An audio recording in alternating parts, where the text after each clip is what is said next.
Hola, continuamos con la serie de grandes personajes de la historia. ¿Escuchaste alguna vez sobre Meister Eckhart? Johannes Eckhart von Hochheim, conocido como Meister o Maestro Eckhart, nacido en el siglo XIII, en el año 1260, en Hochheim, Gotha, estado de Turingia, parte de lo que sería la actual Alemania, solo 10 años después de la muerte de Federico Barbarroja Hohenstaufen, hijo de un administrador del castillo de un noble de Turingia en un pueblo de esta región.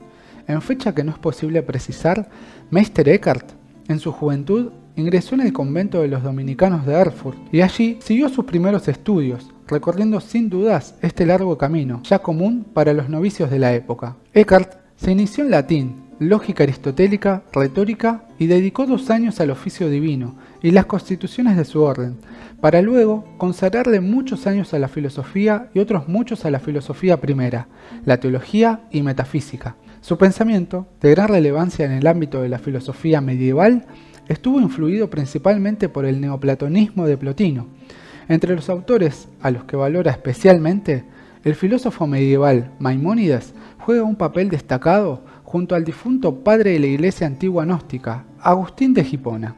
Teniendo tal formación y siendo un hombre tan joven, fue elegido por sus superiores para continuar su formación en el Studium Generale de su provincia, la institución de la que surgieron las primeras universidades cristianas, fundada por el filósofo, alquimista, astrólogo y polímata Alberto Magno, quien sentó las bases para el trabajo de su discípulo Santo Tomás de Aquino.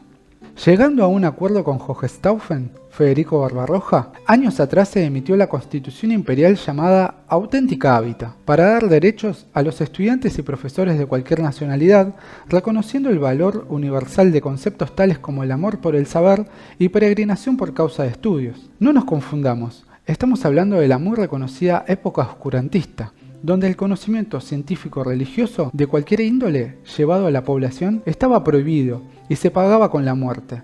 Por lo tanto, lógicamente, estos beneficios no eran para cualquiera, solo un pequeño grupo selecto. Cumplida esta etapa de su formación, Meister Eckhart fue enviado a París para continuar sus estudios, donde la célebre capital era en ese momento el centro de actividad intelectual del clero. Después de su regreso a Alemania, fue elegido prior de su convento dominico en Erfurt y vicario, diputado, general de Turingia. Su reputación como teólogo y prior era muy buena, ya que se le asignó la responsabilidad de la provincia de Sajonia, lo que significaba que era responsable de 47 monasterios en la región.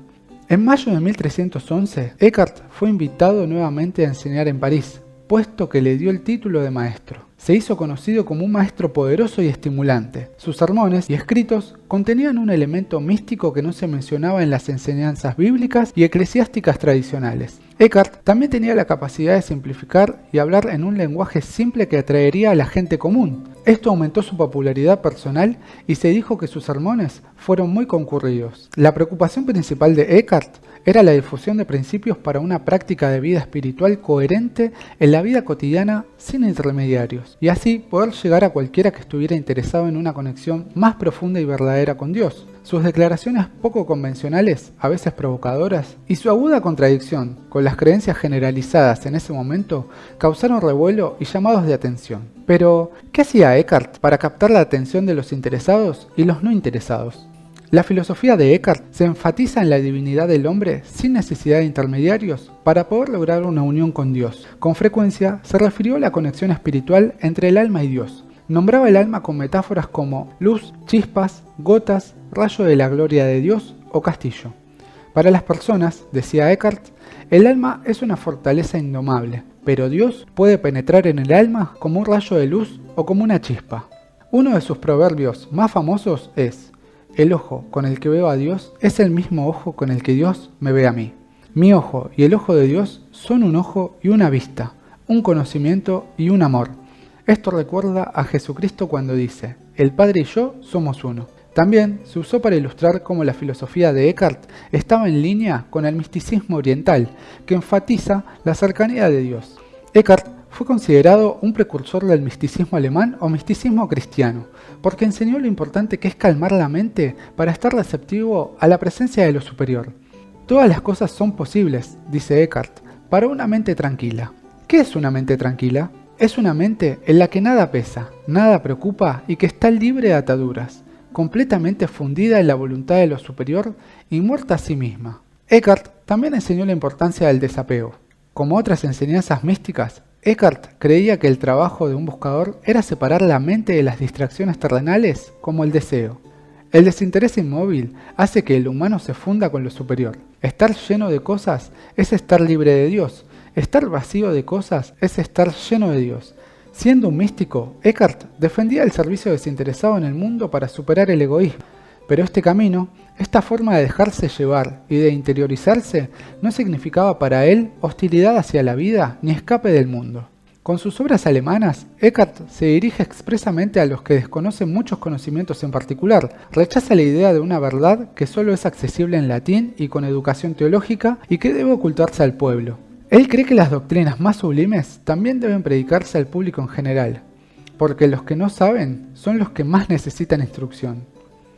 Eckhart decía que la fe está relacionada con la mirada o el conocimiento perfecto, como una opinión está relacionada con la prueba, como algo imperfecto a perfecto. Por tanto, no es importante ceñirse a la fe, sino pasar de creer a saber. A medida que su popularidad crecía, algunos funcionarios comenzaron a observar sus enseñanzas como heréticas. En Colonia, particularmente, estaban preocupados por la popularidad en crecimiento de sus enseñanzas para personas sencillas y sin educación que estaban extraviadas, lo que fácilmente podría desviar a sus oyentes. Eckhart decía: si a los que no saben no se les enseña, nunca aprenderán, y ninguno de ellos conocerá jamás el arte de vivir y morir. En 1326, Eckhart fue acusado de herejía por 2 de sus frailes con el arzobispo local, quien ordenó un juicio frente a la Inquisición. Según una declaración hecha posteriormente, ambos acusadores eran monjes que habían cometido graves delitos contra la disciplina religiosa, por lo que trajo controversias frente a las acusaciones. Sus ideas sobre la unión directa del alma con Dios motivaron que fuera acusado de panteísta. Eckhart defendió apasionadamente su fe, negó haber hecho algo malo y protestó públicamente por su inocencia. Afirmó que sus sermones estaban destinados a alentar a la gente y a los monjes a hacer el bien y desarrollar un amor desinteresado por Dios. Puede que haya usado un lenguaje poco ortodoxo, pero sus intenciones eran nobles y deberían llevar a la gente a practicar los principales conceptos espirituales de las enseñanzas del Maestro Jesús. Después de ser declarado culpable en Colonia, Eckhart viajó a Aviñón, donde se alojaba el Papa de turno, Juan XXII, para ser juzgado. Algo que, según muchos dicen, no llegó a ocurrir, ya que Eckhart falleció el 28 de enero de 1328 en esa misma ciudad, antes de que el Papa llegara a una conclusión final. De forma póstuma se describieron algunas de las enseñanzas de Eckhart como heréticas, por lo que fue visto como un intento de combatir las enseñanzas místicas germánicas. Sin embargo, su influencia continuó dentro del orden dominicano. No todas sus obras habían sido condenadas y muchos seguidores continuaron estudiando sus escritos. Se dice que sus enseñanzas místicas tuvieron una influencia importante en la teología germánica del siglo XIV. Este trabajo influyó fuertemente en la Reforma protestante, ya que enfatizaba la importancia de la conexión directa del ser humano con Dios, ideas que fueron importantes para Martín Lutero, cuando desafió al poder secular. El maestro Eckhart ejerció una profunda influencia en el desarrollo de la lengua alemana y tuvo numerosos continuadores. Su pensamiento fue elogiado por el idealismo alemán. Sus conceptos estuvieron muy presentes en la dialéctica presentada en la fenomenología del espíritu por el filósofo Friedrich Hegel. En los siglos XIX y siglo XX, las enseñanzas y los legados del maestro Eckhart fueron valorados por una variedad de tradiciones espirituales. Eckhart fue destacado nuevamente por varios filósofos alemanes que elogiaron su trabajo. Arthur Schopenhauer, quien tradujo los libros sagrados hindúes, los Upanishads, comparó la enseñanza de Eckhart con los místicos hindúes e islámicos y dijo: Buda, Eckhart y yo enseñamos lo mismo. Eckhart también es visto como un gran maestro por el movimiento teosófico. El psicólogo y psiquiatra Carl Gustav Jung vio a Eckhart como el pensador más grande de su época y dijo que había proclamado una concepción relativista de Dios, que hacía que Dios dependiera del sujeto humano. Entendió a Dios como un valor psicológico y reconoció que este valor principal no debería proyectarse en los objetos del mundo exterior, de donde habría que obtenerlo, aunque los objetos lo perturbarían. Más bien, la proyección debe reconocerse y revertirse y Dios debe ubicarse en el alma, es decir, en el sujeto, lo que da como resultado un mayor sentimiento de vida. En este sentido, el nacimiento de Dios en el alma debe entenderse como un proceso psíquico y el Dios de Eckhart, en contraste con su deidad, es una función del alma. Eckhart decía que una persona debe liberarse principalmente de sí misma, de su condicionamiento, observándose, y relataba: dirija su atención hacia sí mismo, y donde se encuentre debe descubrir su principal debilidad personal y dirigir su atención a superarla. Quien quiera hacerse receptivo a lo superior tiene que renunciar a todas las esperanzas, deseos y metas que apuntan a su propio bienestar. Se debe olvidar de sí mismo y de todas las cosas. Al hacerlo, renuncia a su propia voluntad. Todas las expectativas y todas las sensaciones asociadas desaparecen por completo. Esto hace que emociones como la ansiedad, el miedo y el dolor sean imposibles. En el alma, lo que se ha limpiado es reemplazado por la serenidad. Las obras de Eckhart fueron redescubiertas en el siglo XIX y están escritas en parte en latín y en parte en alemán medio. Además de las obras completas, se han conservado borradores, a veces pequeños fragmentos y citas en escrituras extranjeras. Eckhart abogó e impulsó una práctica constante de la vida espiritual en la vida cotidiana, causando sensación con sus convicciones y provocaciones lingüísticas no propias de su época. Considerado un verdadero místico, fue alguien que bebió de la fuente atemporal del conocimiento que dejaron grandes sabios de la historia para que, con suma inteligencia y humildad, en una época donde el saber era castigado, lograra hacerlo llegar a todo aquel capaz de oír y tener la posibilidad de relacionarse auténticamente con Dios. Es por eso que las obras de Meister Eckhart merecen ser y sin duda serán reconocidas y utilizadas en un futuro no tan lejano. Si te gustó este video, no olvides darle like, suscribirte y darle clic a la campanita.